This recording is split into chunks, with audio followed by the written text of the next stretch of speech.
plus ludique et plus peut-être plus agréable pour certains publics.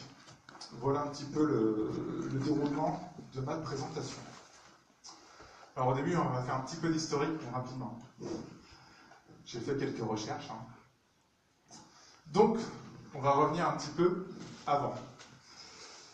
L'idée du jeu vidéo est de s'amuser. Alors pourquoi s'inspirer du monde du jeu vidéo dans nos contenus? Donc j'ai pris la thèse de Simone Manon, qui est professeure de philosophie, et qui a étudié Blaise Pascal, qui était mathématicien et philosophe, et qui a étudié l'ambiguïté entre jeu et sérieux. Je me souviens, on parle de jeu sérieux aujourd'hui à tout va, donc on va voir l'ambiguïté. Pour lui, il y a un problème en fait de prendre au sérieux le divertissement, puisque ça ne va pas ensemble. Voilà, quand on s'amuse, on s'amuse. Quand on est sérieux, on est sérieux, on n'a pas le droit de prendre au sérieux l'amusement. Par contre, le sens contraire, c'est possible. Prendre pour amusement le sérieux. Donc il condamne un petit peu le divertissement de manière de prendre au sérieux ce qui n'est qu'un jeu. Cependant, rien n'interdit de prendre pour divertissement le sérieux. Même si on peut s'amuser avec des activités frivoles, on le peut également avec des activités sérieuses. Voilà, c'était une petite introduction. Donc voilà, on voit que le jeu, en fait, ça existe depuis longtemps. On n'a pas attendu le jeu vidéo pour avoir une addiction au jeu. Il y a l'addiction au jeu d'argent au XVIIIe siècle. On a l'addiction au jeu d'échecs au XIXe siècle. Donc on voit que le jeu, qu'est-ce qu'il provoque? Il provoque une addiction. Une addiction, pas forcément dans le mauvais sens du terme, ça peut être dans le bon sens du terme. Pourquoi ça provoque une addiction, le jeu? Parce que ça plonge la personne aussi dans un monde, on va reconstituer un monde dans lequel le joueur peut entrer, peut s'impliquer. C'est cette implication qui va faire, qui ne va pas lâcher, il ne va pas lâcher comme ça, et ça va provoquer une addiction. Alors il y a un corps de métier qui utilise, en tout cas les mécaniques de jeu depuis un moment, pour son métier, c'est les orthophonistes, tout simplement, qui utilisent pour les élèves en difficulté, qui utilisent le jeu de façon à leur faire réapprendre ou redécouvrir des activités, les faire évoluer à travers des activités ludiques. Alors, quels éléments du jeu prendre pour les intégrer? Alors, le monde. On va faire un petit peu de jeux vidéo. Je ne sais pas s'il y en a qui jouent aux jeux vidéo ici. Personne? Allez, on lève la main. Qui connaît Candy Crush, Plants vs Zombies? Bon, voilà, donc tu joues aussi, finalement. Indirectement. Donc là, on est sur Mario Bros 3 qui est sorti sur Nintendo, où on voit pour la première fois apparaître les parcours, ce qu'on peut appeler aussi un parcours en chaméo, avec les différents niveaux pour arriver au bout, ici, pour sauver la princesse. Donc le monde, voilà, on s'implique dans un monde, on s'implique dans une progression. L'idée, c'est de reprendre effectivement le monde, donc le principe du monde du jeu vidéo. Donc là, on voit sur une version un peu plus récente de Super Mario Bros, où là, il y a carrément un monde avec des continents. On va avoir aussi les dialogues. Les dialogues, donc, c'est la possibilité d'interagir avec des êtres qui sont virtuels. Ici, on a Fallout 2, qui date un petit peu, où on avait les dialogues interactifs qui étaient les plus évolués de l'époque au niveau jeu vidéo. On pouvait avoir des arbres de dialogue qui pouvaient changer l'histoire et qui pouvaient carrément changer la personnalité des personnages. Ils pouvaient devenir méchants, gentils, etc. Donc on avait vraiment une construction de dialogue. C'était vraiment les premiers moteurs de dialogue assez poussés. Le dialogue, pourquoi intégrer le dialogue et prendre le dialogue jeu vidéo pour l'intégrer dans les contenus? Le dialogue, c'est notre manière de communiquer. Il y a quelqu'un qui écoute, il y a quelqu'un qui reçoit et qui répond. Donc on va créer une relation entre la personne virtuelle et le joueur. Voilà pourquoi c'est intéressant de prendre le dialogue. Les gains. Alors en fait, l'être humain aime gagner de l'argent, il aime aussi collectionner des objets, gagner un certificat. Donc là, on voit encore Mario, hein, qui est assez chargé. Hein. On va avoir les vies, les pièces, les étoiles, les items, le temps, le score. Voilà, on a tout un décorum. Et on a beaucoup d'items qui apparaissent. Et le fait de collectionner des objets, chez l'être humain, c'est un besoin qui apparaît entre 7 et 12 ans. Et qui est vraiment qui est un besoin humain, en fait, hein, besoin de récompense. Donc pour répondre au besoin humain de se sentir pris en considération, il faut matérialiser des récompenses pour chaque progression, même des petites. C'est le principe de gamification que parlait Nicolas avec les petites étoiles, la barre de progression. Si on collectionne des compétences, des diplômes, etc., mais le but c'est voilà, de rentrer dans le gain, dans la collectionnite. Collectionner, ça sert à quoi? Ça sert à avoir un désir de possession, un besoin d'activité spontanée, l'entraînement à se surpasser et la tendance à classer les choses. C'est ça la collectionnite. Donc il y a énormément de mécanismes qui incitent à la collection. Donc on a vu dans Chamilo, il y a les badges, Open Badge, c'est de la collectionnite. On va collectionner les badges pour les mettre sur son CV LinkedIn ou sur son CV. On va collectionner les diplômes, on va collectionner les compétences dans la roue de compétences dans Chamilo. Voilà, on est dans la collectionnite. Et on va avoir aussi, donc là on est sur Plants vs Zombies, qui est un jeu qui est un peu plus récent, où on vient collectionner les plantes, au fur et à mesure, qui propose une addiction énorme au jeu, qui prolonge le jeu en fait en durée de vie. Voilà, c'est un petit peu comme Candy Crush, on a une addiction énorme. Donc l'idée c'est de reprendre un petit peu cette idée de collectionner les choses. Et on a aussi donc la rareté de l'objet. Donc là on a Picsou et un sou.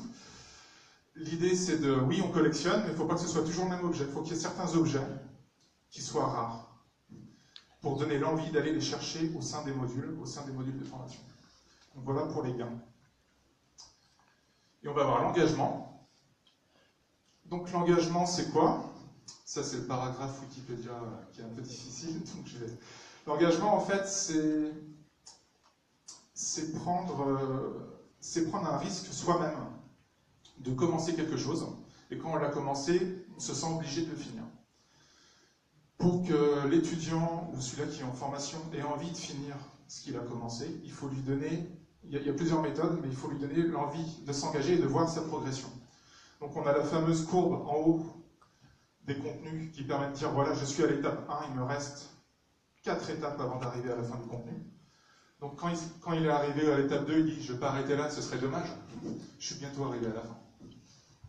Donc là, on vient matérialiser donc la progression. Un peu plus moderne, Call of Duty. Je ne sais pas s'il y en a qui connaissent Call of Duty.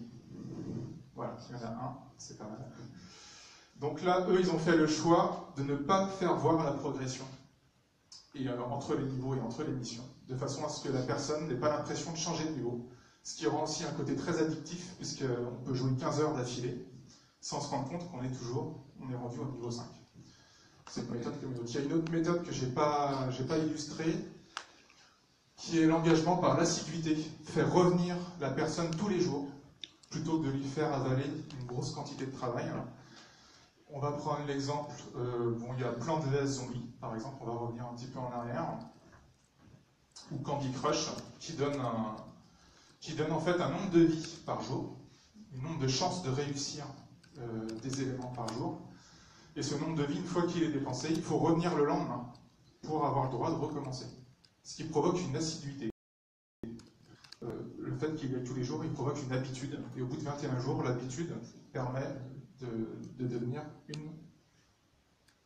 une assiduité.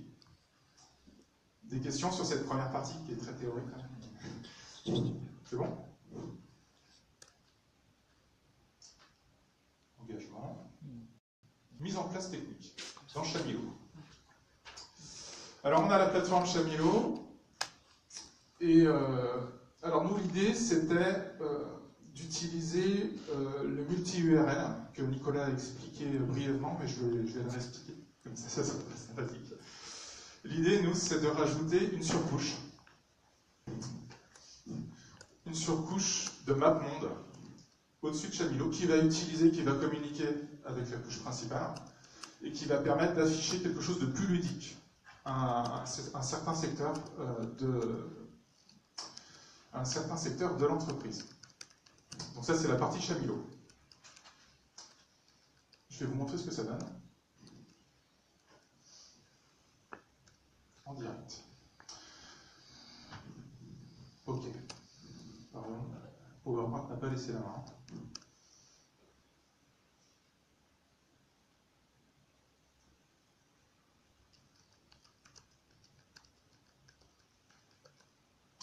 Donc là, on a une surcouche qui vient sur Chamilo, surcouche Chamilo Game, qui vient représenter le parcours d'une manière très très simple, avec 6 étapes, sous forme d'une planète. Ça peut être autre chose. Donc là, on va retrouver en fait l'interface Chamilo avec la connexion.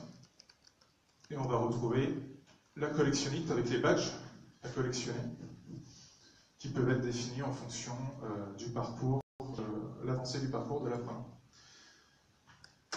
Ici, on va avoir un autre exemple. Vous voyez qu'on est bien sur une surcouche qu'on peut fermer en fait. Il y a un petit... Et derrière, en fait, on a la vraie interface Chamilo qui fonctionne. Là, on a une autre couche qui est plus industrielle, pour le coup. On va avoir des parcours avec une timeline, module 1, module 2 et l'avancée de l'apprenant. Et on va reprendre voilà, une petite planète sur le côté et on va reprendre aussi mes badges et connexions. Donc là, on est aussi sur une surcouche voilà, couche Chamilo. Je vais revenir sur ce qu'a expliqué Nicolas tout à l'heure. Ça s'appelle le multi-URL. Alors c'est important parce que c'est la puissance de Chamilo est ici en fait.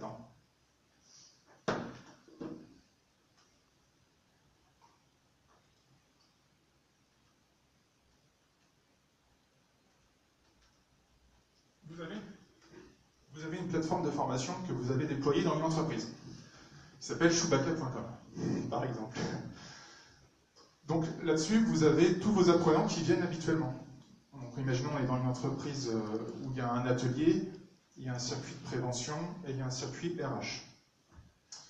Chamilo permet de définir un style de plateforme d'entrée, un style graphique pour la plateforme générale de l'entreprise. Mais Chamilo, c'est pour ça que ça s'appelle Caméléon, c'est pour ça qu'en tout cas c'est inspiré du nom Caméléon, va permettre de saisir une autre URL, de définir un autre nom de domaine qui va s'appeler par exemple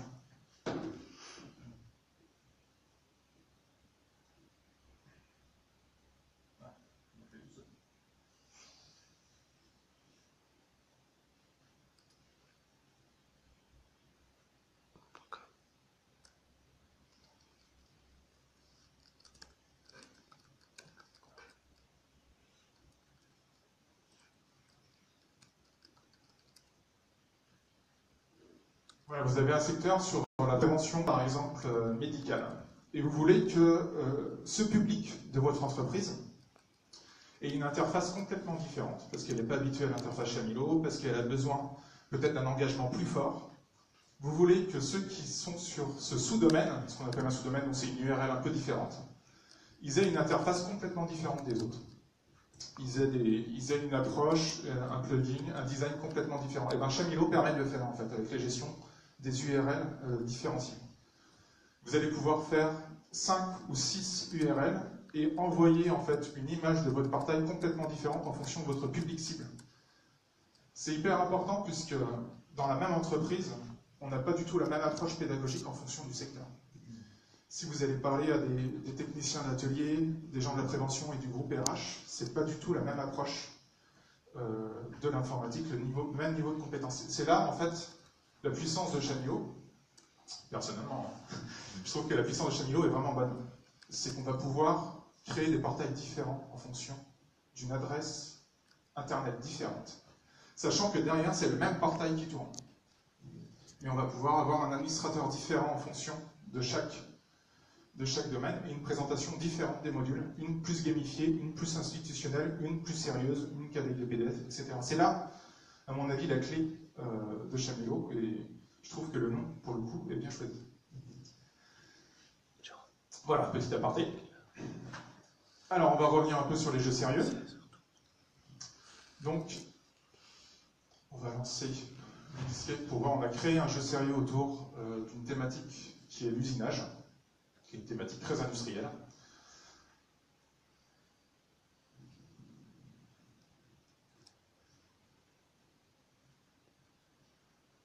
Et on va voir comment on a intégré une demande de connecter. J'aime bien faire des petites démonstrations live, c'est risqué. Ça marche.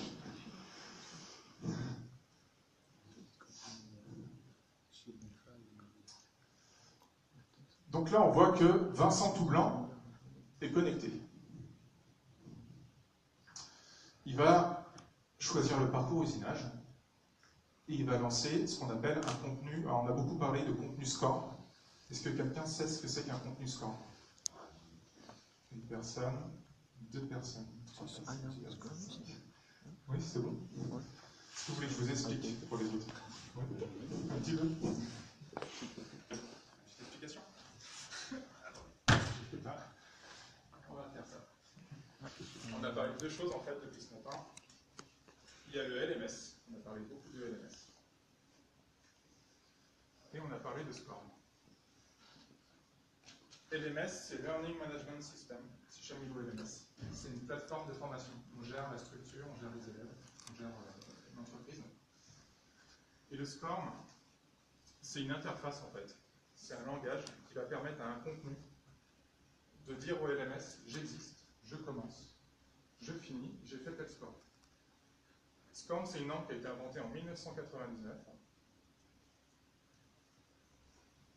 et qui est compatible normalement avec toutes les plateformes de formation.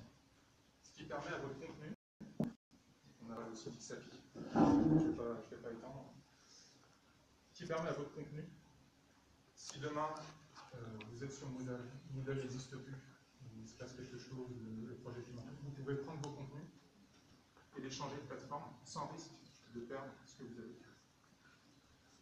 Aujourd'hui, donc voilà, ça fait 18 ans que ça existe, c'est un format qui a une pérennité qui est assez bonne. C'est bon? Petite explication rapide. N'hésitez pas, hein, si vous avez un terme que vous ne comprenez pas, n'hésitez pas à demander. On n'est pas beaucoup. Je lance donc un contenu qui est en fait un parcours Chamilo. Dans Chamilo, on a l'avantage aussi de pouvoir faire du plein écran en termes de contenu. Donc là, on a une immersion totale en fait de l'apprenant, sans menu, sans distraction. Et on arrive donc dans un contenu où on a intégré avec le disquette différentes choses. On va voir tout de suite. On a ici un dialogue. Je parle sans micro. On a ici un dialogue. Donc on a dans l'éditeur de disquette la possibilité de créer des dialogues, comme dans les jeux vidéo. Et on voit une chose, c'est qu'on a récupéré, grâce à Chamilo, le prénom de l'apprenant. Ce qui fait qu'on engage l'apprenant dans un dialogue avec son prénom directement. Je me serais connecté en tant que Damien, c'est bonjour Damien, bienvenue dans notre atelier, aujourd'hui on va faire une pièce, etc. etc. On va y arriver. Donc là on arrive sur un dialogue automatisé qui va mettre en condition dans un mini-scénario où il y a un directeur d'usine qui va dire on a une commande à passer, il va falloir que tu te mettes au boulot, mon garçon. Donc là, il est un peu efféminé. Bon, si c'est une fille qui joue, ça passe, mais c'est juste. Heureusement, voilà, soit on a un avatar qui va changer, mais on n'a pas le genre. Je crois pas qu'on ait le genre dans Chamilo. Donc on ne peut pas genrer l'avatar, donc il faudrait qu'il choisisse l'avatar en fonction du genre. Mais la solution, qui est une solution très japonaise, c'est d'avoir un garçon qui ressemble un peu à une fille et une fille qui ressemble un peu à un garçon. Ça passe au cas où. Sachant que dans l'usinage, on a pratiquement 99,9% d'hommes qui travaillent, donc on a peu de chances de se tromper. Donc là, on a un dialogue, et on voit qu'on peut choisir la suite du dialogue. Et là, il annonce que c'est une caisse en inox, et on a un petit doute sur est-ce que vous vous rappelez comment on règle les vitesses de coupe. Et là, il a deux choix. Soit oui, je m'en souviens bien sûr, et on va directement vers l'activité qui met en condition, voilà, qui évalue ses compétences. Soit non, j'ai un trou de mémoire, et là, le manager, il va lui faire un petit rappel. Donc il fait non, j'ai un trou de mémoire, je vais vous faire un petit rappel, très sympathique. Et donc là, on est sur un cours classique.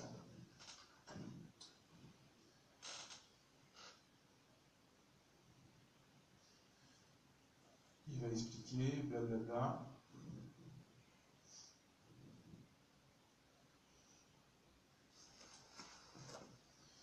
Et là, il va nous demander de faire un petit calcul qui est assez simple. On peut simplifier tout ça, on fait 1000 divisé par 3,14.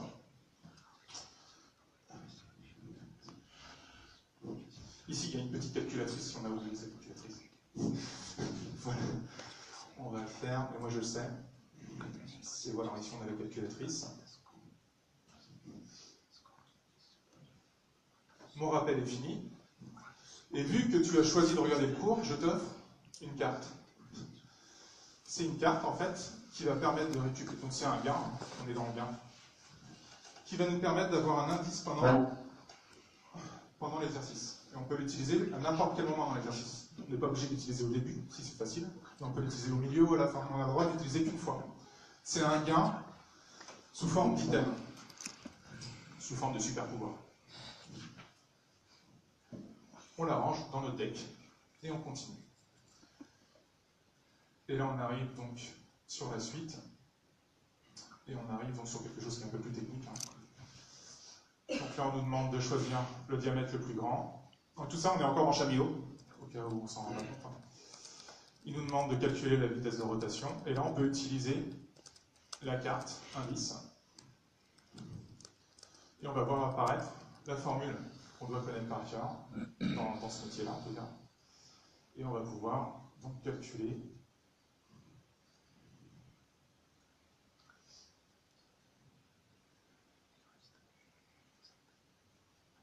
voilà, on est à 115. Et on continue. Après on usine le profil, etc. Vitesse de coupe. Je peux tout vous faire. Et là, il y a un deuxième personnage qui s'appelle Maurice, qui va proposer son aide pour la suite. Et de la même manière, explication, etc., jusqu'à la fin du cours. Oui, je veux bien. Explication. Donc vous voyez, ça ne ressemble pas trop à un jeu vidéo. C'est un cours. Il y a des éléments du jeu vidéo, mais ça reste un cours. On voit ici qu'on a pu utiliser l'objet dialogue, puisque c'est un dialogue à sens unique, donc il n'y a pas trop d'intérêt. Alors, pourquoi utiliser un dialogue, en fait? C'est important parce que quand vous lisez un magazine, par exemple, vous lisez un article qui est un peu barbant, vous avez tendance à sauter ou à lire que les titres ou les citations. Quand vous lisez une interview de quelqu'un, il y a une question, il y a une réponse, tout de suite, votre cerveau il s'active beaucoup plus facilement, en fait. Donc il est intéressant de prendre vos contenus qui sont un peu statiques comme les PDF, de transformer les titres en questions et les réponses en dialogue. Du coup, le document est beaucoup plus digeste en fait quand on passe par un dialogue que quand on passe par des blocs de texte. Voilà.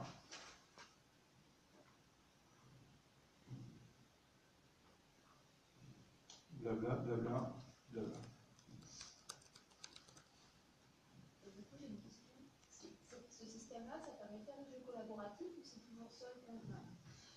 Non, là dans ce cas-là, c'est dans le package, oui, voilà, le package Scan, c'est dans le cadre, on se connecte sur Chamillot, on choisit le parcours, et on arrive sur le parcours, et ça se déroule sous forme de parcours plein écran ou pas plein écran.